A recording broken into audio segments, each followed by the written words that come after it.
जादुई तकिया। मोनू जब पैदा हुआ था तो उसकी माँ ने उसके लिए एक तकिया बनवाया था जो बहुत ही छोटा था। उसके अंदर माँ ने राई भरी थी।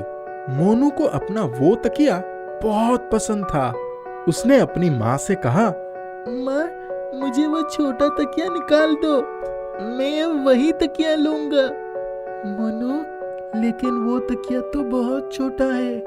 हाँ, तो आप उसमें और राई भरकर बड़ा कर दो। माँ के बहुत समझाने पर भी मोनू नहीं माना। मजबूरी में माँ उस तकिया को और बड़ा कर देती है। अपने बचपन का तकिया देखकर मोनू बहुत खुश होता है और रोज उसी पर सर रखकर सोता है। एक बार मोनू का दोस्त बहुत बड़ी सी खिलौने का कार लेकर आता है जो कि बहुत महंगी होती है। तो मोनू भी घर आकर कार लेने की जिद करता है। माँ, मुझे वैसे ही कार चाहिए। मोनू, वो कार बहुत महंगी है, हमारे पास इतने पैसे नहीं हैं। माँ के मना करने पर मोनू बहुत रोता है और जाकर अपने कमरे में उसी तकिए में सो जाता है। थोड़ी देर बाद जब उसकी नींद खुलती है तो वो देखता है कि उसके पास वही खिलौने वाली कार है। वो बहुत खुश हो जाता है, उसे रात भर खेलता रहता है। दूसरे दिन सुबह ही वो कार गायब हो जाता है। फिर एक दिन मोनू स्कूल जाता है और अपने किसी दोस्त के पास बहुत सुंदर और महंगा बस्ता देखता है और घर आकर माँ से बस्ता खरीदने की जिद करने लगता है। मोनू, ये रोज रोज क्या नई नई मांग करने लगते हो? माँ, आप लोग मुझे कभी भी कुछ भी अच्छा नहीं दिलाते। ये सुनकर मोनू की माँ उसे बहुत डांटती है। थोड़ी देर बाद रो रो कर मोनू उसी तकिए पर सर रखकर सो जाता है। थोड़ी देर बाद फिर वही होता है, उसे अपना पसंदीदार बस्ता मिल जाता है और मोनू बहुत खुश होता है। लेकिन सुबह बस्ता फिर गायब हो जाता है। रोज इसी तरह चलता रहता। वो माँ से कुछ मांगता, नहीं मिलने पर रोता और तकिया उसे वही चीज दे देता। उसे लगने लगता है कि ये तकिया बहुत जादुई है और वो रोज रोज नई मांग करने लगता है। कभी खिलौने, कभी कपड़े, कभी बैग, कभी बॉटल। एक दिन माँ उसे ऐसे अकेले खेलते देख लेती है। वो समझ ही नहीं पाती कि ये क्या हो रहा है। लेकिन अब वो मोनू पर नजर रखने लगती है। उसे लगता है कि कुछ तो गड़बड़ है। मोनू, तुम रोज रात को क्या अकेले अकेले खेलते रहते हो? आपको पता है माँ, ये जो तकिया है वो जादुई तकिया है। मैं आपसे जो भी मांगता हूँ ये मुझे तुरंत दे देता है। ऐसा कुछ नहीं है, यह बहुत साधारण तकिया है। पर मोनू उसकी बात नहीं मानता। मोनू की माँ मोनू के पापा को ये सारी बातें बताती हैं। मुझे लगता है कि मोनू को डॉक्टर के पास लेके जाना चाहिए। हाँ, तुम्हारी बात सुनकर मुझे भी ऐसा ही लग रहा है। दोनों अगले ही दिन जाकर डॉक्टर से बात करते हैं। मोनू का बहुत सी टेस्ट होते हैं और डॉक्टर उसे बहुत सारे बातें पूछते हैं। फिर उन्हें पता लगता है कि ये सब क्या हो रहा है। असल में मोनू को हमेशा कोई ना कोई नई चीज चाहिए होती थी, लेकिन उसे उसके माता पिता हर चीज नहीं दिला पाते थे, जिस कारण मोनू उन चीजों की कल्पना करने लगता है। बहुत दिन तक मोनू का इलाज चलता रहा और वो ठीक हो गया। डॉक्टर ने उसे समझाया, मोनू, ऐसे हर एक चीज की इच्छा करना अच्छी बात नहीं है। तुम्हें तुम्हारी माता पिता हर एक जरूरी चीज तो दे ही देते हैं। इस कहानी से ये सीख मिलता है कि माता पिता को भी अपने बच्चे के प्रति जागरूक रहना चाहिए। बच्चे आजकल हर चीज को जल्द से जल्द पाने की इच्छा करते हैं, लेकिन उन्हें पता नहीं होता कि वो क्या कर रहे हैं। ये माता पिता की जिम्मेदारी होती है कि अपने बच्चों को बिना डांटे प्यार से समझाएं। खिलौने वाली गुफा। एक गांव में रामदीन नाम का एक लकड़हरा रहता था। उसके दो बेटे थे, हीरा और मोती। दोनों बहुत आलसी थे, कोई काम नहीं करते। रामदीन दिन भर लकड़ियां काटता और उनको बाजार में बेच देता था। एक दिन उसने हीरा मोती को बुलाकर कहा, अगर लकड़ियों काटने में मेरी मदद नहीं कर सकते हो तो लकड़ियों को तराश कर कुछ खिलौने क्यों नहीं बना लेते? तुम लोग सारा दिन घर में पड़े रहते हो, कम से कम खिलौने बनाकर अपना और अपने परिवार का पेट तो पाल सकते हो। उन दोनों भाइयों को पिता की कही बात तीर की तरह चुभ गई। उन्होंने एक दूसरे से सलाह की और दोनों घर से थोड़ा बहुत सामान लेकर जंगल की तरफ चले गए। बहुत दूर जाने पर उन्हें एक गुफा दिखाई पड़ी। हीरा मोती ने सोचा, चलो इस गुफा में चलकर देखते हैं कि इसके अंदर क्या है।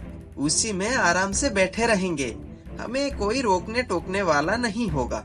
जब मन करेगा तब जंगलों में आकर फल फूल खाकर पेट भर लेंगे, यहाँ चैन की बंसी बजाएंगे। दोनों भाइयों ने गुफा में प्रवेश किया। वहाँ बिल्कुल अंधेरा था। हीरा ने बीड़ी पीने के लिए माचिस जलाई तो सब स्पष्ट दिखाई देने लगा। आगे जाने पर उन्होंने देखा कि वहाँ तरह तरह की मिट्टी के खिलौने रखे थे और कुछ लकड़ियों के भी खिलौने थे। उन्होंने सोचा, इस अंधेरी गुफा में ये खिलौने कहाँ से आए? अभी वह खिलौने को देख ही रहे थे, तब तक उन्होंने देखा कि लकड़ी के खिलौने, जिनमें कुछ हंसों का जोड़ा और कुछ तोतों का जोड़ा, एकाध कुत्तों का जोड़ा, सब धीरे धीरे करके चलने लगे। हंस और तोते उड़ने लगे। हीरा मोती आश्चर्य से उनको उड़ते हुए देख ही रहे थे। तभी गुफा के अंदर से एक आवाज आई, तुम लोग इतने हैरान और परेशान क्यों हो? ये खिलौने चल भी सकते हैं और उड़ भी सकते हैं। तब हीरा ने कहा, यह तो बहुत आश्चर्य की बात है। आप कौन हैं? क्या आप हमें बताएंगे कि इन खिलौनों में ऐसा क्या खास बात है जो ये चल सकते हैं? गुफा से आवाज आई, बहुत पहले यहाँ एक बढ़ई रहता था। वही इन खिलौनों को तराशता था और इनमें मंत्र से प्राण फूंकता था। जब तक उसके मन में इन खिलौनों को बेचकर पैसा कमाने की चाहत थी, तब तक वह इन खिलौनों को बनाता रहा। लेकिन कुछ ही दिनों के बाद उसके मन में लालच आ गया। उसने इन खिलौनों से दूसरों को धोखा देने की योजना बना डाली। जब उसने लोगों को धोखा देना शुरू किया, तब उसका यह हुनर गायब ही हो गया। वह राजा के हाथों पकड़ा गया। राजा ने उसे कारागार में डाल दिया। उस गुफा से आवाज आई।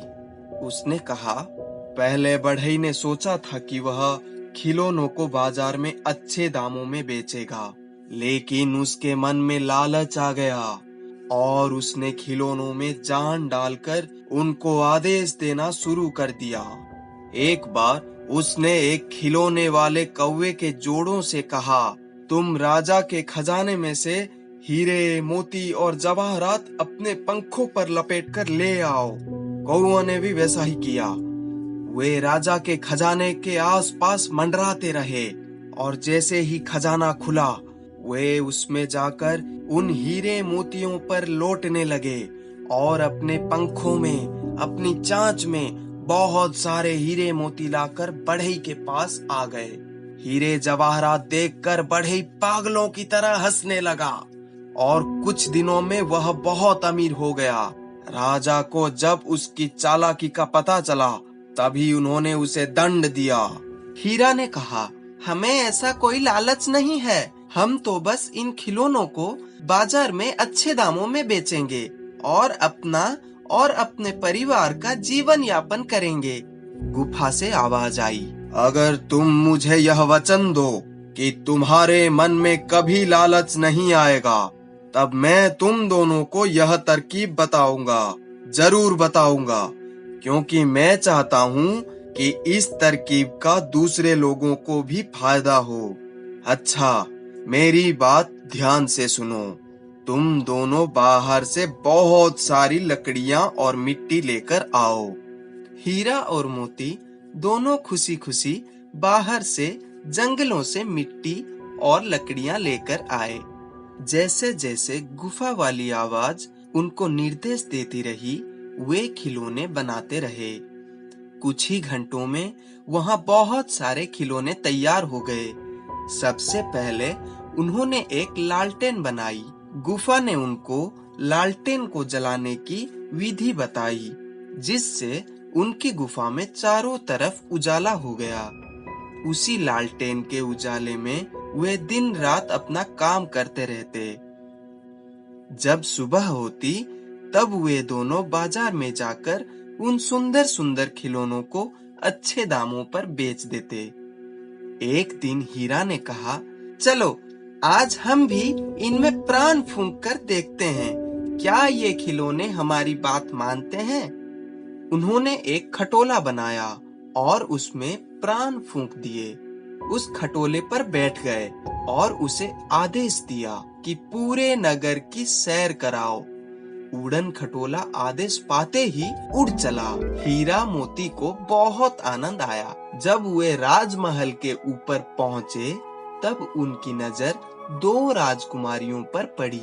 उन्होंने उड़न खटोले को राजमहल के छत पर उतरने का आदेश दिया। उड़न खटोला छत पर उतरते ही खूबसूरत राजकुमारियों चारू और सौदामिनी ने उड़न खटोले को घेर लिया। हीरा मोती खटोले से उतरकर राजकुमारियों से बातें करने लगे।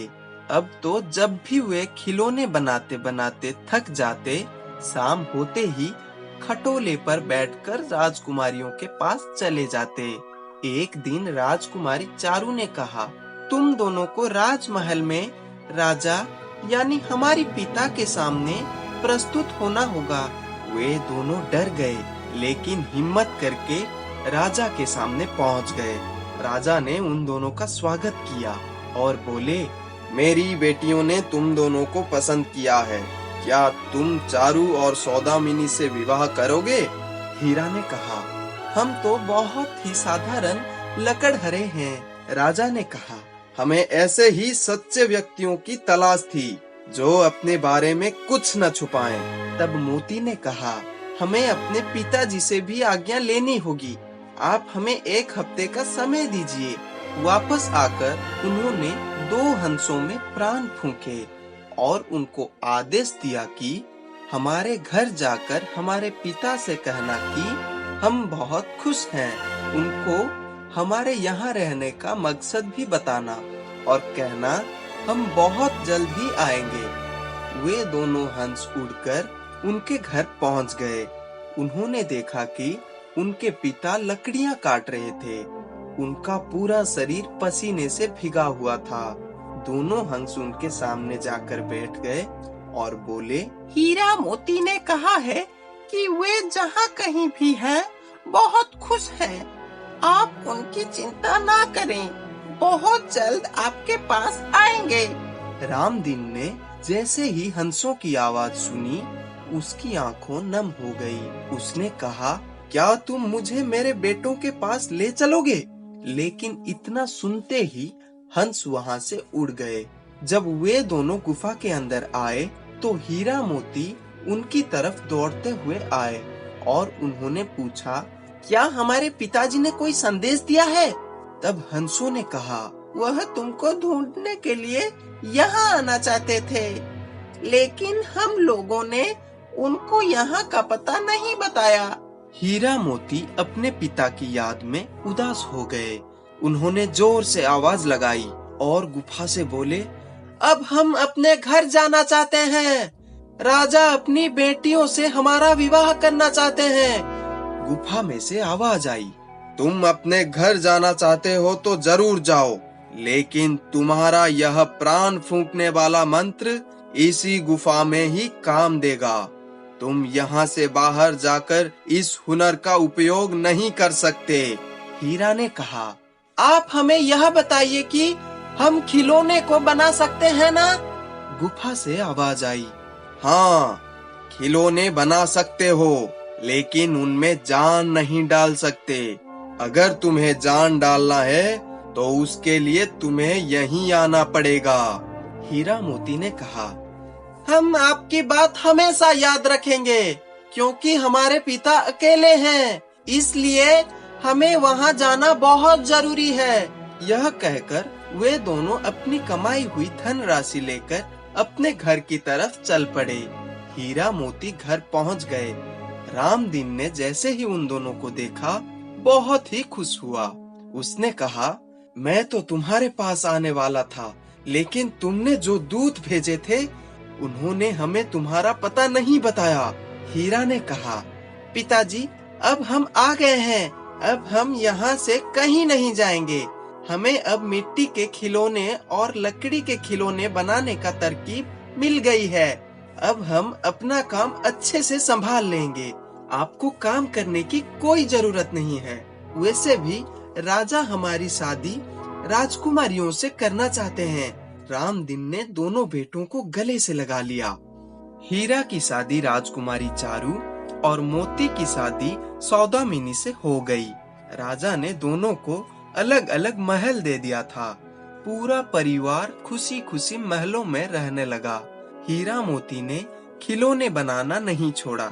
कभी कभी चारों उस खिलौने वाली गुफा में भी जाते और तोते कबूतरों में प्राण फूंककर ठहाके लगाते। तोते कबूतर फुर से उड़ जाते और सब खुश हो जाते।